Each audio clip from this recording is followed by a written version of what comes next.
Yun o mga kaisda. So mga kaisda, for today's video ay mag-a-update lang po tayo sa ating ibang strain na mga gapis.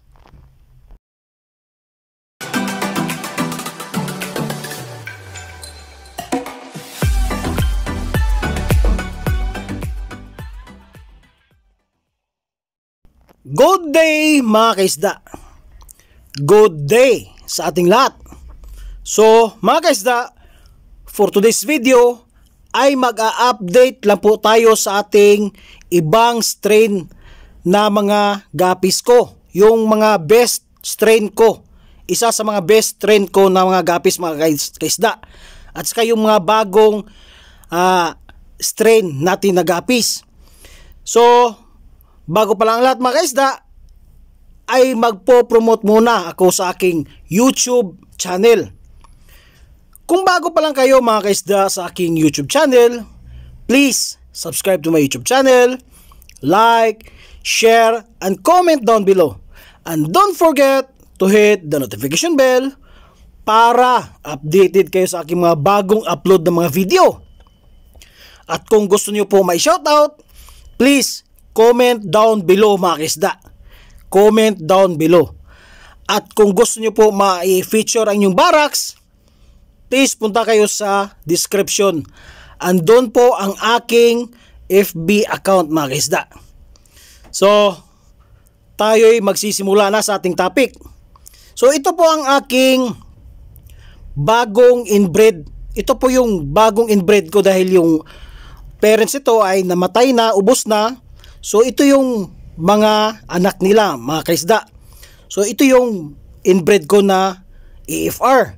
Sayang, meron ako isang trapan sana na EFR, kaso nga lang is nasagi ng aso. So meron kayo nakikitang isang fry dyan, parang jubi na siya dahil may color na yung buntot. Pero yung iba niyan ay nakuha na. Yan lang po ang naiwan natin na fry ng EFR. So nakakatuwa isipin dahil nagpo-produce na din sila, no? Meron na nakapag-drop, siguro dalawang female na ang nakapag-drop dito mga kaisda, no? So ang unang drop is makikita nyo doon sa previous video ko is kunti lang, parang 2 or 3 lang sila mga kaisda. So nasundan ng maraming fry, kaya kinuha na agad ng aking anak, no? Yon, makikita nyo, di ba? Merong isang jubi na siya mga kaisda, no? So padadamihin natin yung EFR na yan dahil sa totoo lang ang bili ko niyan is 50 ang trayo.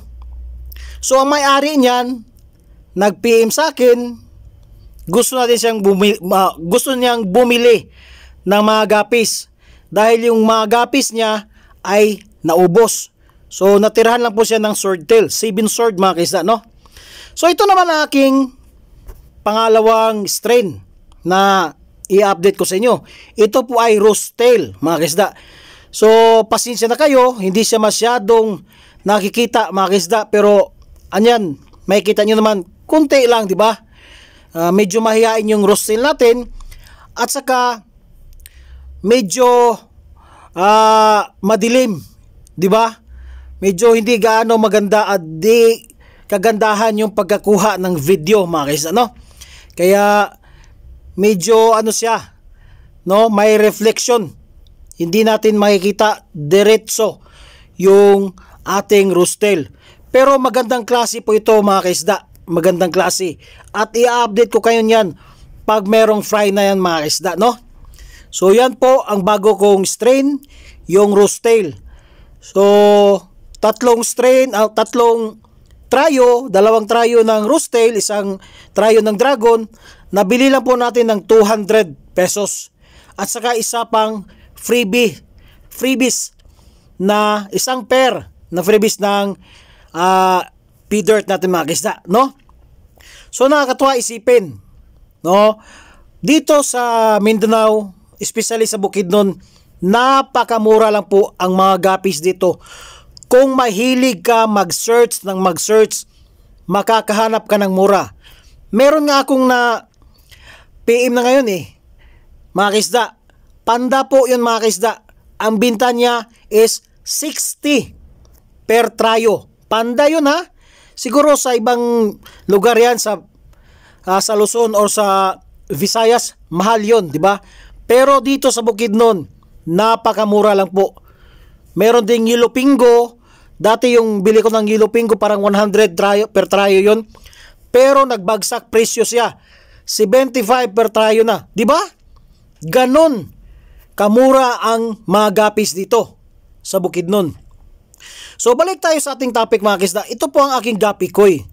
So meron kaming nakuhang fry dyan, no? Bago to na videohan, meron na kaming nakuhang fry dyan na bagong drop. Kaya nakakatuwa isipin dahil padami ang ating gapikoy, mga kisda.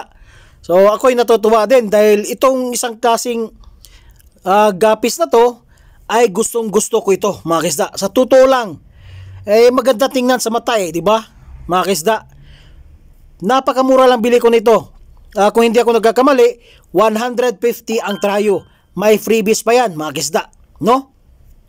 Nakuha natin ng 150. 200 yon. Pero nakuha natin ng 150 dahil marami ang binili natin.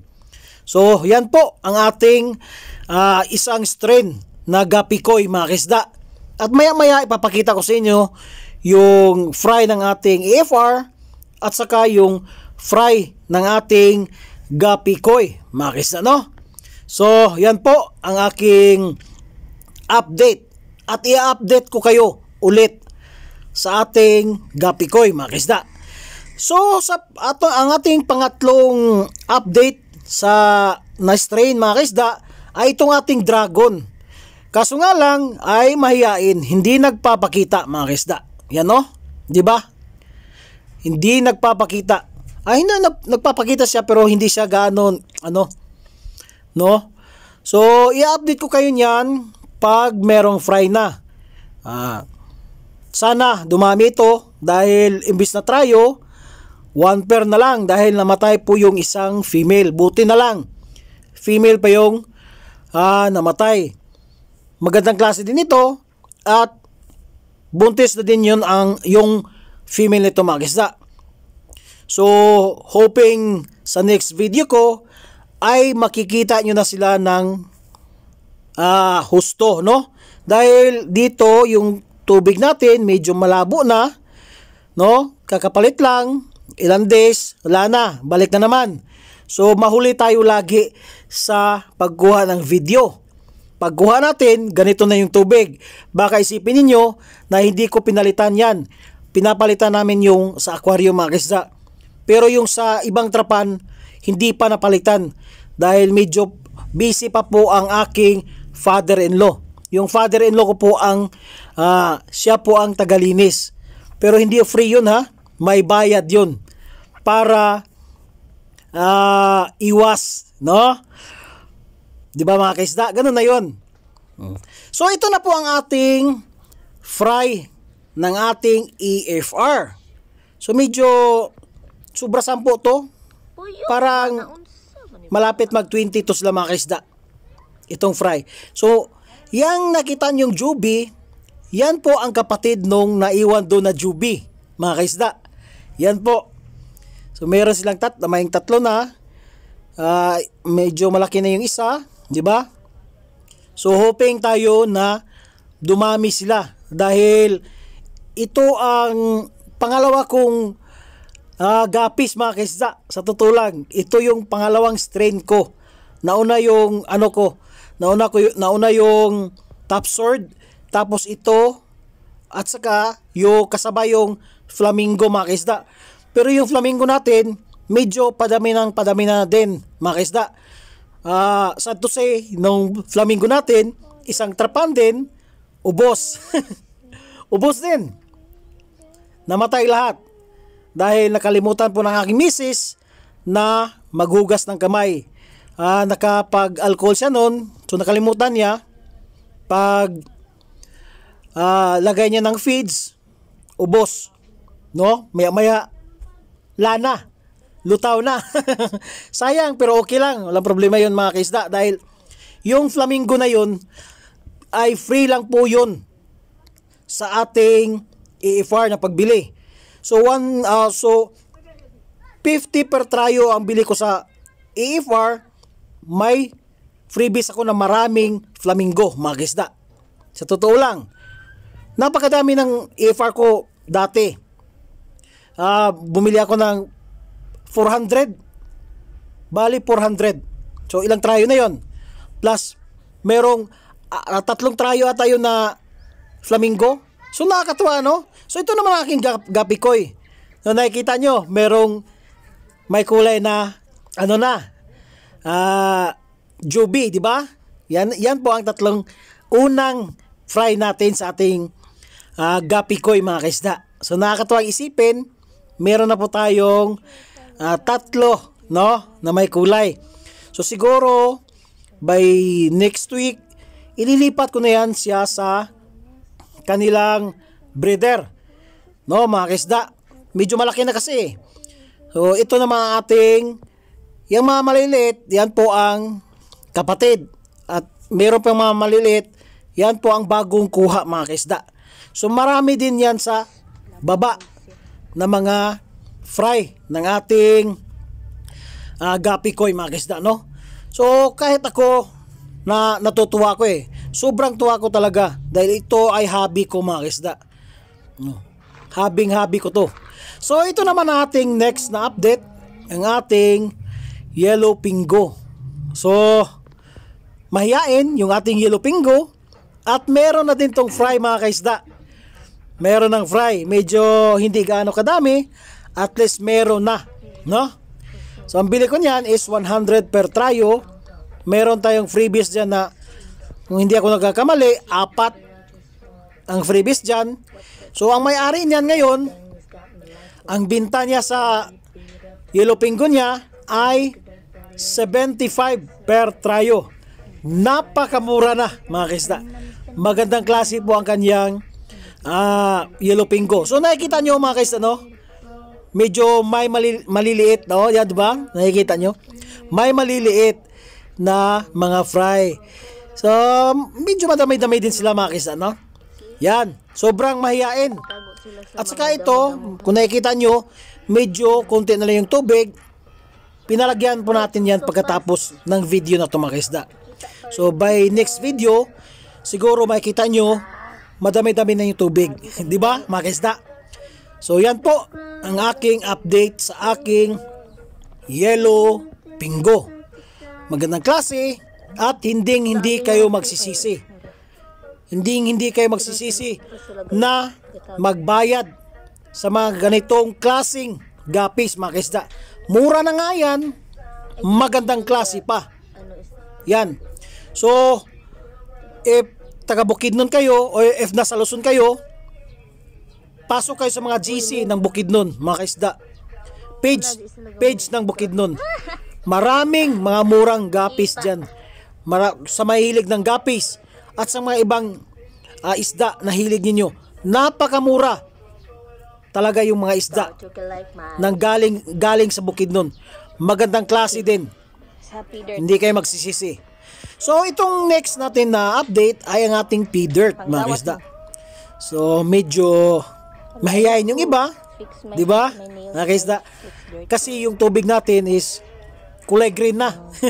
Pero okay lang yan. Sa totoo lang, okay lang yan. Dahil nakakatulong din yan sa pagkain nila, mga kaisda, no? Yung mga kunting-kunting mga mus, lumot, yan. Okay yan, mga kaisda. At saka, mga kaisda, may fry na din dyan, mga kaisda. May fry na. Kaya natutuwa din ako na meron na naman tayong bagong fry ng ating pea dirt. So ang goal natin is padadamihin talaga natin yan, no? Yan po ang ating pea dirt. Pasensya na kayo, hindi sila masyadong nagpapakita, no? Kasi medyo mahiyain sila. So sana hoping mga kaisda sa next video natin ay may pakita natin ng husto. So yung anak ko na taga-kuha, taga-video, hindi niya hilig to, mga kaisda. Ang hilig niya po ay ang aso. So yung aso niya ay laging may kasalanan sa isda ko. Dahil yun ang lagi na nakakasagasa, Uban na pa sa ilalom. sira ng aking mga trapan, mga kaisda. Pero okay lang dahil yan ang hilig niya. At least na Oh my God, that's makakahingi so tayo good. ng video, no? It's very doable. Para ma-content natin sa ating YouTube channel, mga kaisda. So yan po, no? Medyo ang nagpapakita lang dyan ay ang ating Kaya? mga male na feeder. Nagunsa ka ha. So, nakakatuwa isipin, no? So ito na mga kaisda, 'di ba sa sa previous video ko, sinabi ko sa inyo na ibabalik ko yung aking ABT sa dati nilang Nagunsa ka. lagayan. So binalik ko na mga kaisda dahil ang fry na naiwan dito na 4, yung isa is jubi na, yung 3 is pa jubi na din, mga kaisda, no? So safety na sila. So binalik ko na sila, mga kaisda. At mas maganda na din yun na mabalik sila dito sa malaking lagayan dahil pag yung female natin, pag mag-drop yan, makakatago agad yung ating fry, no? Mayroong ding mga halaman dyan. So, hindi siya diretso makain, mga kaisda. Dahil makakatago sila.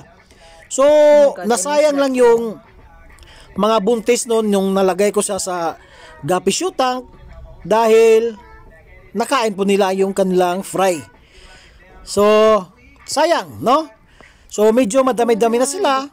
Pero ang gusto ko talaga na pag mag-drop sila, yung madami.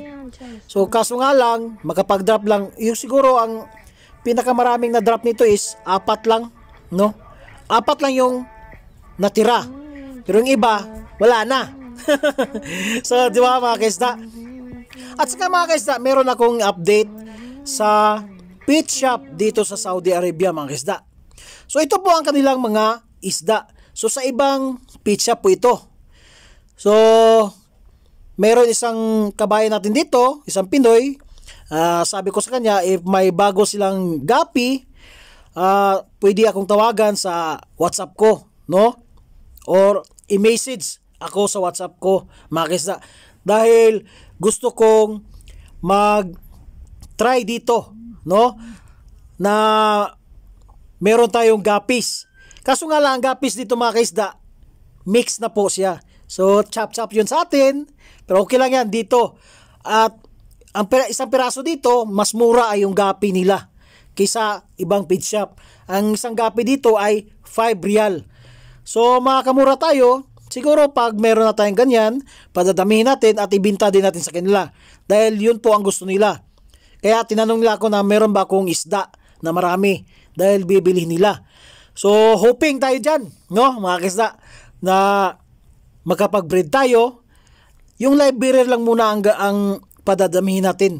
Kasi yun ang mas madali, no? Kaysa yung sa mag-itlog pa. Mahirap dito eh. 'Di ba? O may arwana. So napakamahal pong isda dito, mga kaisda, sa totoo lang. Sa atin halos hingiin na yung presyo. Sa totoo lang. Dito napakamahal po. Muli, mga mulis, goldfish. Ang pinakamura lang po dito, yung guppy, mga kaisda. Sa totoo lang, yun ang pinakamura. Yung guppy. Daw, tingnan nyo. 17.50. So, sa pera natin yan, kulang-kulang 200 plus. Lalo na itong Blue Tetra. Sa atin, 10 pesos lang yan. Yung Blue Tetra sa atin. Dito, nako, napakamahal po. Tingnan nyo ang presyo. Ganun din. Okay? Parang 17 din ang presyo, mga kaisda. 'Di ba? Napakamahal. Isang piraso lang po 'yan. Napakamahal. So, gaya ng sinabi ko sa inyo, mga kaisda, update lang ko lang kayo sa aking maliit na YouTube channel. At sana hindi kayo magsawa sa aking YouTube channel, sa inyong panunood sa aking mga video. Sana hanggang dulo, mga kaisda. Hanggang dulo. Walang iwanan, di ba? So, ako'y magpapasalamat sa inyo, mga kaisda, at ipopromote ko ulit ang aking YouTube channel. Kung hindi pa kayo naka-subscribe sa aking YouTube channel, please subscribe to my YouTube channel. Like, share, and comment down below. And don't forget to hit the notification bell para updated kayo sa aking mga bagong upload ng mga video. So, yan po ang ating albino Oscar yun, diba? Oh, ang mahal, 74 real. So, kulang-kulang yun, mga malapit parang 1,000 ang isa. 1,000 ang isa. So, may flower horn pa, di ba? So, may hilig ng FH dyan. Andito na ako, di ba? So, yan po ang kanilang flower horn. So, nakikita nyo kanina yung gapis, di ba? Mix, yung gapis nila. Mix dito. Kaya sayang lang yung strain by strain mo. Useless lang dito yung strain by strain mo dahil imimix din nila yan, mga kaisda. So, mas maganda dito sa pet shop na ito, mga kaisda. Mas malaki ito kaysa yung lagi kong pinupuntahan. Yan po. So, yan lang po ang aking update ngayon sa ating YouTube channel, mga kaisda, no? So, hanggang sa muli, ako'y magbababay na, mga kaisda. Happy farming. Bye-bye!